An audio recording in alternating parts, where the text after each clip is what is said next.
आमच्या जीवनामध्ये संतांचे चरण रज जर आमच्या भाग्यामध्ये जर प्राप्त झाले तर बाबा वासनेचं बीज नष्ट होतं. म्हणजे जे हेलपाटे आपण घालतो ना, हेलपाटे कळत असतात. हा, पुनरुपी जननम पुनरुपी मरणम जन्मी जन्मम पुनरुपी शयनम. हा, त्या संसारातले ह्या येरझारा आहेत, याच्या खंडित होतात. कारण ते येरझारांचं मूळ आहे वासना. जन्म घेणे लागे वासनेच्या संगे, आणि ही वासनाच नष्ट होऊन जाते. आणि म्हणून की काय एवढं चरणराजाला महत्व आहे. आमच्याकडे पाहिलं काय म्हणतात, बाबा या ना दूध घ्या, नाही तर चहा घ्या, या आमच्या घराला पाय लावा. आता आम्ही गावाकडची माणसं आम्ही सांगत असतो त्यांना, अरे बाबांनो तुमच्या घराला पाय लावतो, पण तुम्ही असं करा, आऊ चुकून द्या, मी तुमच्या वावरांना पाय लावतो. अरे काय आमच्या पायांचं घेऊन बसले, आमच्या पायांनी आमचं दड नाही, आमचंच लय हलवणवास, तर तुमचं काय होणार बाबा. बरं आमचं पाय इतकं चमत्कारी आहे, ज्यांच्या गावच्या सप्त्याला लागलं दुसऱ्या वर्षी 2 सप्ते झाले. ज्यांच्या दिंडीत आमचा प्रवेश झाला आमचं पाय घेऊन, त्या दिंडी फुटून 2-2, 3-3 दिंड्या झाल्या. असं एवढं चमत्कारिक पाय आहे आमचं. ज्या भजनात आम्ही बसलो, ज्या भजन मंडळात, त्या भजन मंडळाचे 3-3 भजन मंडळ झाली. बघा तुमच्या घराला लावून तुमचं घर जर फोडायचं असलं तर विठाला विठाला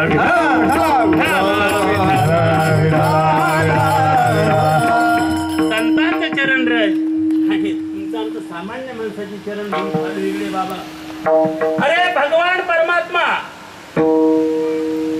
आई साहेबांना काटा मोडला, मटकणी खाली बसल्या. खाली बसल्यावर ऊन मी म्हणते, अरे ती भाकरीचं टोपलं एका बाजूला पडलं, पाण्याची घागर एका बाजूला पडली, इतका जोरात काटा भरला काय सांगायचंय. अंतकरण कळवळला, खाली मटकणी बसली माझी माऊली. हे आलं बारीक रूप घेऊन गुराख्याचं. हे आई काय झालं, काटा भरला का काय. म्हणले हा बाबा काटा भरला. काढू का मी.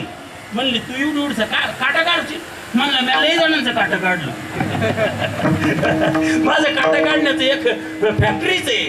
हा, लय जणांचं काटा आतापर्यंत काढलं. रावणाचा काढला, कुंभकर्णाचा काढला, हिरण्यकशिपूचा काढला, कंसाचा काढला, लय जणांचं. काग बघ विठा मारला बाळपणी, लय काटा काढलं. म्हणली काढ बाबा. मग काटा काढायचा असेल, आता शहरातल्या माणसांना काटाही वानगड कळत नाही. आणि ग्रामीण भागात सुद्धा आता कार्ट्यांना जलमल्याबरोबर पाळण्यातच शूज घालतात. सॉक्स शूज ते मला येत नाही तोंडात. पण काय आमच्या इकडे दातखिळे बाबा होते, ते म्हणायचे मला येत तर काय नाही पण आखूडपणा जात नाही. अशा प्रकारचं पाळण्यातच वाटत नाही, काट्याचा कुठाच नाही राहिला आता. पण बाबा काटा काढण्याची पद्धत आहे. ज्याच्या पायात काटा भरलाय आणि जो काटा काढणार आहे, त्या काटा काढणाऱ्याने त्याचा पाय आपल्या मांडीवर यायचा असतो, आणि मग बिस्लरीची बाटलीतून पाणी काढायचं असतं, आणि ती जागा स्वच्छ करायची असते. ती बिस्लरी जवळच असते. चालू कार्यक्रम झाला. आता ह्या बाबांनी आई साहेबांचा पाय मांडीवर घेतला आणि मग स्वच्छता मोहीम सुरू केली. आता त्याला माहिती नाही बाबा कुठं काटा भरलाय. अरे न सांगता कळ येते अंतर.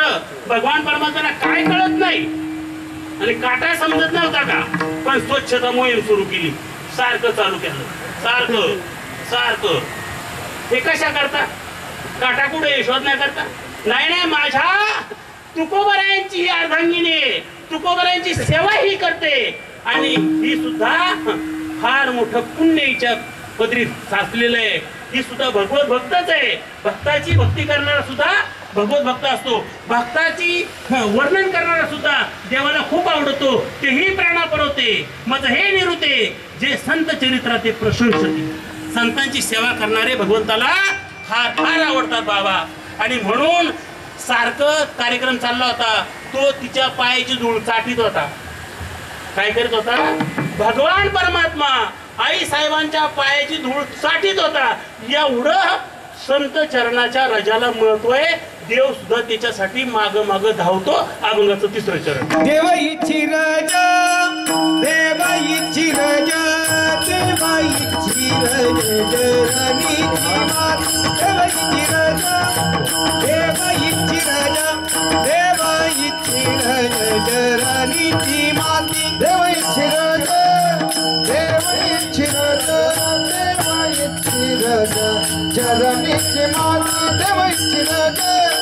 देव इच्छिरज देव इच्छिरज चरणीची माती देव इच्छिरज देव इच्छिरज देव इच्छिरज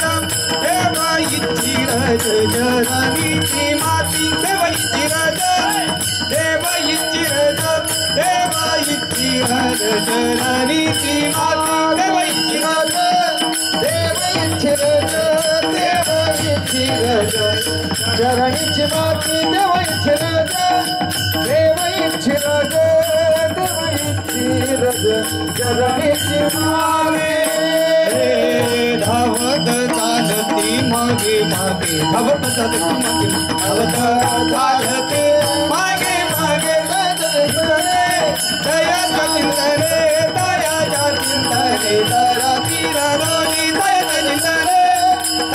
चिंतने दयाच्या चिंतने दयाच्या चिंतने दरतील दोषी हा धावत चालती मागे मागे धावत चालती मागे मागे धावत चालती मागे मागे चिंतने दयाच्या चिंतने दयाच्या चिंतने दरतील दोषी दयाच्या चिंतने दयाच्या चिंतने दरतील दोषी दरतील दोषी देव इच्छिरज चरणीची माती धावत चालती मागे मागे विठोबार कुमाई पार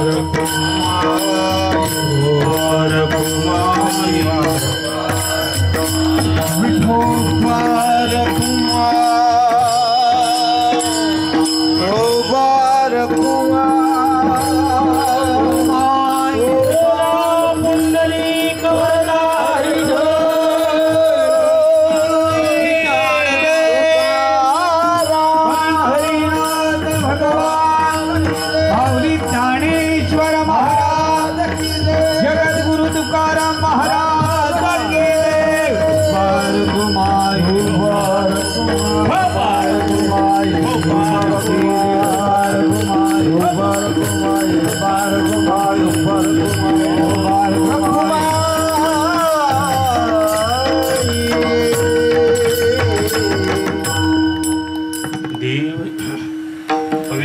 वाणी पुण्यवंत जोवदे अच्युत सर्व काळ तयाचे चिंतने तरतील दोषी जळतील राशी पातकांच्या देव इच्छिरज चरणीची माती धावत चालती मागे मागे. त्या भगवत भक्तात आणि भगवान परमात्म्यात कुठल्याही प्रकारची वेगळी उरलेली नसते. मग विषय झाला आपला ते एकरूप झालेले असतात, तद्रूप झालेले असतात. किती तद्रूप झालेले असतात. अरे ती एक माशी आहे, भृंगुटी आहे, भुंगा म्हणा तिला, कुंभारीण माशी म्हणतात तिला. ती कुंभारीण माशी एक कीटकाला पकडते, आळीला, आळी असते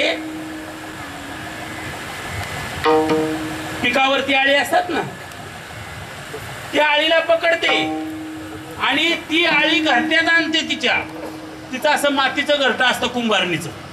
त्या मातीच्या घरट्यात आणून त्या आळीला ठेवते आणि काय करते, इकडून तिकडून फिरत येते भुंग भुंग भुंग भुंग भुंग भुंग भुंग करून आणि त्या आळीला दंश करते, म्हणजे चावा घेते. पुन्हा जाते, पुन्हा फिरते, पुन्हा येते, पुन्हा चावा घेते.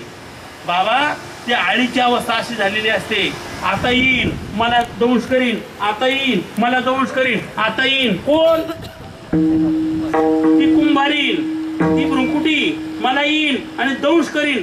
त्या आळीला असा ध्यास लागतो तिचा, का त्या आळीचं परिवर्तन असं होतं का, असं तिचा ध्यास, तिचं चिंतन करता करता चिंतने तद्रूपता तयार होते. नवे त्या आळीलाच पंख फुटत्यात आणि ती कुंभारीण होऊन उडून जाते.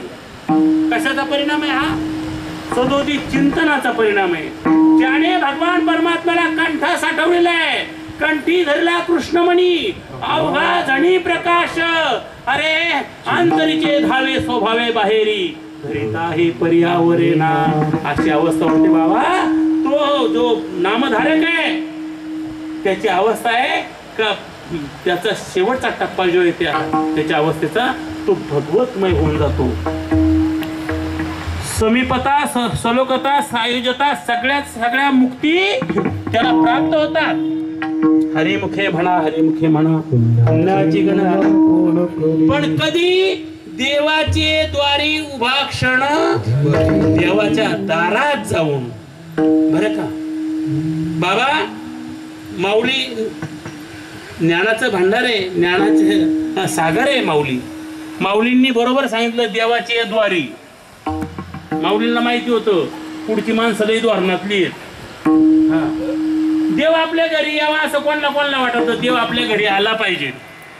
ज्याला वाटत नाही का आपल्या देव घरी यावं नाही त्याने हातवर करा. आपल्या घरी बिलकुल देव नाही आला पाहिजे असं ज्याला वाटतं त्याने हातवर करा. सगळ्यांना वाटतं ना देव आपल्या घरी यावा. वा वा वा, अरे ही सगळ्यांची भूमिका आहे.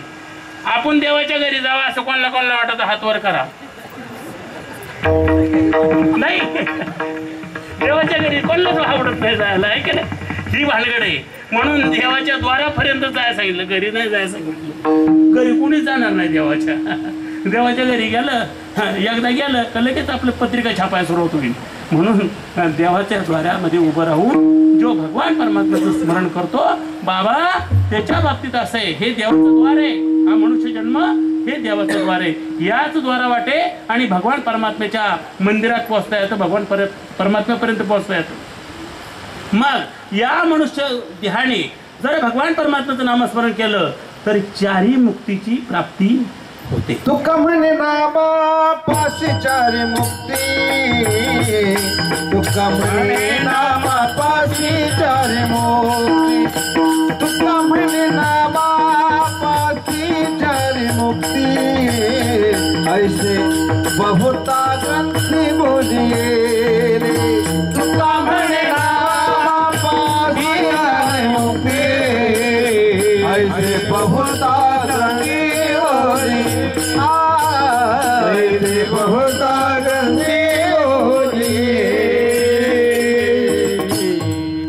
नामाजवळ चारी मुक्ती आहेत. म्हणजे असा समरस होतो तो भगवत भक्त की भगवंत आणि त्याच्यामध्ये भिन्नता उरत नाही. अभंगाचं चौथं चरण. गायत्या उरले वेगळे आणि गायत्या उरले वेगळे आणि गायत्या आणि गायत्या उरले आणि वैकुंठ नायक जया वैकुंठ नायक जया दयाच्या चिंतने दयाच्या चिंतने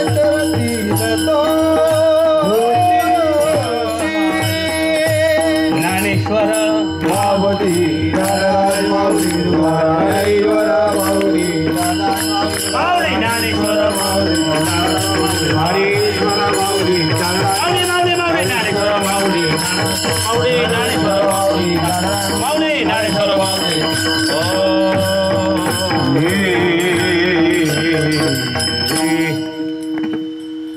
माझे तुकोबाराय सांगतात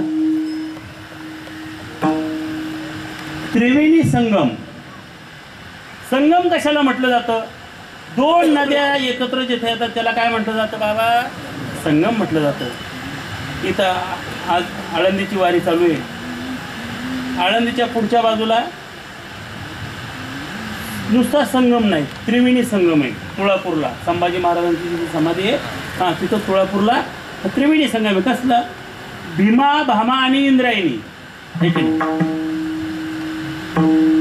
आपण उत्तर भारतामध्ये तीर्थयात्रेला गेल्यानंतर तिकडे सुद्धा त्रिवेणी संगम आहे. दोन नद्यांचा संगम म्हटलं जातं आणि तीन नद्या एकत्र येतात त्याला काय म्हटलं जातं? त्रिवेणी संगम. प्रयागराज या ठिकाणी तीन नद्यांचा संगम आहे. कोणत्या कोणत्या? गंगा, यमुना आणि सरस्वती. पण सरस्वती तिथं गुप्त रूपाने दिसायला गंगा यमुना आहे पण संगम त्रिवेणी. तसं देव आणि भक्त ज्या वेळेस एकत्र येतात त्यावेळेस नुसता संगम नाही होत, तिथं सुद्धा त्रिवेणी संगम तयार होतो. पहा बर का, कथा कीर्तनांमध्ये देव भक्त, कारण तेथे असे देव उभा आणि भक्त यांचा नुसता संगम नाही होत, तिथं सुद्धा त्रिवेणी संगम. तथा त्रिवेणी संगम तथा त्रिवेणी संगम तथा त्रिवेणी संगम तथा त्रिवेणी संगम देव भक्तानि नाम देव भक्तानि नाम देव भक्तानि नाम देव भक्तानि नाम तिथे उत्तम तिथे उत्तम तिथे उत्तम तिथे उत्तम चरणाराध वंदेता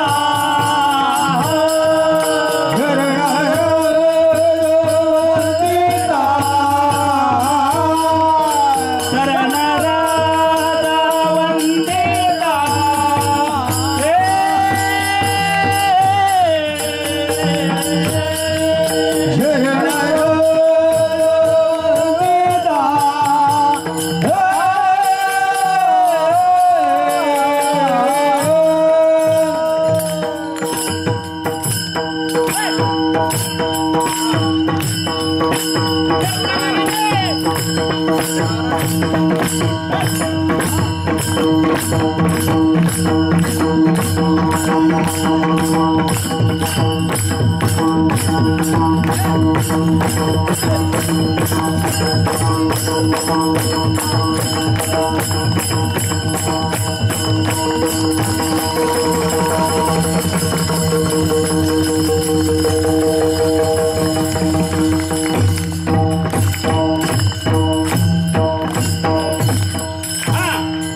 दोषाचे डोंगर गळती दोषाचे डोंगर गळती दोषाचे डोंगर गळती दोषाचे डोंगर दोषाचे डोंगर गळती दोषाचे डोंगर गळती दोषाचे डोंगर खाला विठाला विठाला विडाला विडाला विडाला विडाला प्रमाणानंतर लगेच भजन दम खायला घेतलं. कथा त्रिवेणी संगम. त्रिवेणी संगम काय देव भक्त दिसतात पण सदोदित नाम उच्चार तिथं चालू असतो म्हणजे त्रिवेणी संगम आहे. तुकोबराय म्हणतात या ठिकाणी सुद्धा देव आणि भक्त जिथे एकत्र होतात तिथं नामरूपी गंगा त्याच्यात समाविष्ट होते. त्रिवेणी संगम अभंगाचं शेवट. तुका म्हणे देव भक्तांचा संगम तुका म्हणे देवा भक्तांचा संगम तुका म्हणे देवा भक्तांचा संगम तुका म्हणे देवा भक्तांचा तेथे ओगला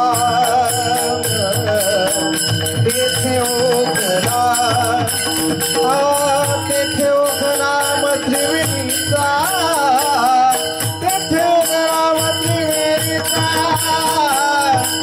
दयाच्या चिंतने तरतील रोज दयाच्या चिंतने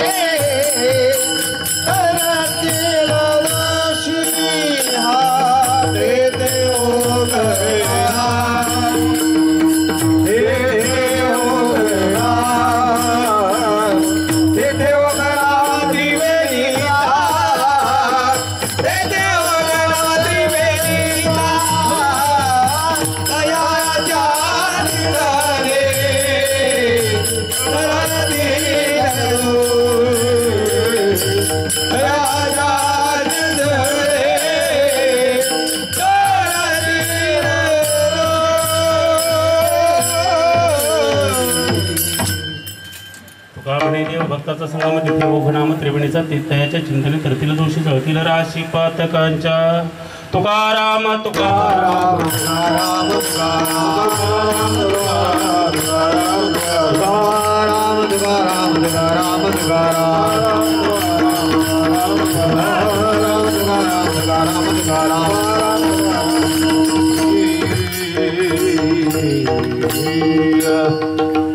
बाबांनो आपली वेळ खपली. आता इथं घड्याळ लावले माझ्याकडे तोंड करून त्याच्यात 5 मिनिटं अजून अवकाश आहे, पण प्रत्येकाच्या घड्याळात आता नेमके 10 वाजले आणि हे घड्याळ माझ्याकडे तुमच्याकडे तोंड करून असतं तुम्हाला कळलं असतं बुवा घड्याळावर चाललंय बुवा. बरं याचा काटा जसा जसा पुढे जातोय तसा माझ्या अंगावर काटा येतोय, त्यामुळे आता हे उरकून घेतो. आणि तुम्ही जरी म्हटले बाबा काय नाही गेल्या वर्षी जो सप्ताह थांबला तर आता सुरू झाला आहे, चालू द्या अजून 10-5 मिनिटं. आता जमणार नाही. का जमणार नाही विचार बाळा तू पटकनी. का जमणार नाही एवढा शब्द विचारायचा, का जमणार नाही? त्याचं कारण जेवढं पाठ केलं तेवढं खपलं. आता मला याच्या पुढं काही येत नाही. आणि शूटिंग करणारे कुठे गेले बाबा? हे आपल्या आपल्यातच राहू दे बरं का, कुठं लांब नका पास बसून येईल. कारण मला एवढंच येतं, हे भांडवल उधळलं म्हणजे संपला घरीच बसला. त्याच्या मला लय व्हायरल नका करू द्या, आपल्या आपल्यात राहू द्या. असू द्या. करविली तैसी केली कटकट वाकडे का नीट दिवस. आणि बाबांनो पहिल्याच दिवशी अगदी वेळेत चालू केलं. तसं ग्रामीण भागात अजून मी पाहिलं नाही. हे म्हणले बाबा आज पहिला दिवस आहे, लागतं झुकतं असं. बरे बरे वर्ष 47 आणि पहिले दिवस आहे मग लागतं झुकतं असं चालत नाही बाबा. परमार्थात तातडी असावा, तत्परता असावा. आणि या ठिकाणी आपल्या माध्यमातून ती तत्परता दिसली म्हणून आपल्या सर्व माता पिता बंधू भगिनींना धन्यवाद देतो. त्याचप्रमाणे पहिल्याच दिवशी सुंदर अशा प्रकारची सगळी साथसंगत आमचे आदरणीय रामेश्वर बाबा ढोले असतील, विनोद बाबा कुदळे असतील, आदरणीय आमचे दोंडकर बाबा असतील, गोपाळ बाबा असतील, मुळे बाबा असतील, ही सगळी मंडळी तुमच्यावर प्रेम करणारी, तुम्ही त्यांच्यावर प्रेम करणारे. हे अनेक वर्षापासून तुमचं त्यांचे ऋणानुबंध आहेत. मी भले आज आलोय पण तुमचे हा संबंध फार जुने आहेत आणि म्हणून हे संबंध सुद्धा असेच प्रेमाने वृद्धिंगत हो. आणि या माध्यमातून एवढंच जाता सांगेल की प्रभू या सगळ्या मंडळींची पारमार्थिक उन्नती दिवसेंदिवस अशी वृद्धिंगत कर का त्यांचा सुगंध परमार्थाचा तुझ्यापर्यंत पोहोचू दे आणि तुला ती प्रिय होऊ देत. अशा प्रकारची एक सदिच्छा जाता या ठिकाणी देतो. आणि जेवढी जेवढी म्हणून काय मंडळी इथं झोंबत्यात राबत्यात. आता कोणचा नामोल्लेख मला काय नामोल्लेख समजतही नाही येतही नाही. त्याच्यामुळं काही तुमच्या सर्वांच्या बाबतीत सांगतो की तुम्ही जी जी मंडळी आणि या सप्ताहाच्या नामयज्ञाच्या बाबतीत सेवा करताय सर्वांना पुन्हा पुन्हा शुभेच्छा देतो. तुम्हा सर्वांना धन्यवाद देतो आणि विशेष करून माता माऊल्यांना धन्यवाद देतो. बहुसंख्येने तुम्ही उपस्थित असता. पुढे पाहा तो तुमचीच संख्या जास्त, कारण परमार्थाची आबरू सुद्धा तुम्हीच राखली.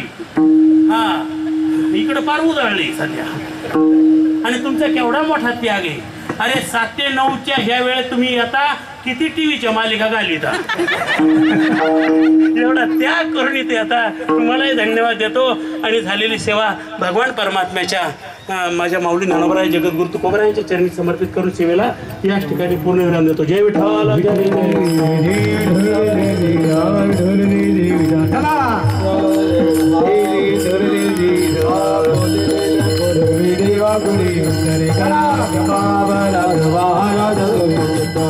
जय विचारी राधिकार क्षमा परत